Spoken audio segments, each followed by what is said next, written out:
Hello everyone, कस्तो हुनुहुन्छ हजुर सबैजना ठिकठाक होला होइन? आज त हाम्रो डे 7 पुगिसकेको छ। पुरा लगातार यस्तो एक्सर्साइज गरेर पुरा डे 7 पुगिसकेको छ। हजुरहरूले सपोर्ट नगरे भए म डे 7सम्म पनि पुग्थेन होला।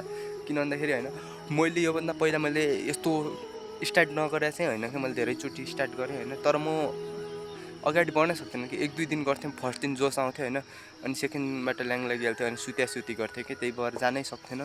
तर हजुरहरूले यस्तो सपोर्ट देखाउनु भयो। पुरा 6 दिनमा 78 सब्सक्राइबर भनेको कम त ठुलो कुरा हो मेरो लागि चाहिँ होइन। अरूहरूलाई लागि कस्तो थाहा भएन, मेरो लागि चाहिँ लास्टै ठुलो हो। हजुरले यस्तै सपोर्ट गर्दै गर्नुहोस्। हजुर जसले सब्सक्राइब गर्नुभएको छैन मेरो च्यानललाई त्यसले सब्सक्राइब गर्नुहोस्। हामीहरूले मैले यस्तो इम्प्रुभ गर्नेवाला छु कि आफूलाई कसम भने पर्सनालिटी सब उसमा के सब स्किलहरू सिक्नेवाला छु जो फ्युचरमा काम आउनेवाला छ। हजुरहरूले पनि आफ्नो जर्नी स्टार्ट गर्न चाहनुहुन्छ भनेपछि मेरो यो भिडियो हेर्नु होला अनि मेरो च्यानललाई सब्सक्राइब गर्नु होला। हामीहरू सँगै अगाडि बढौँला।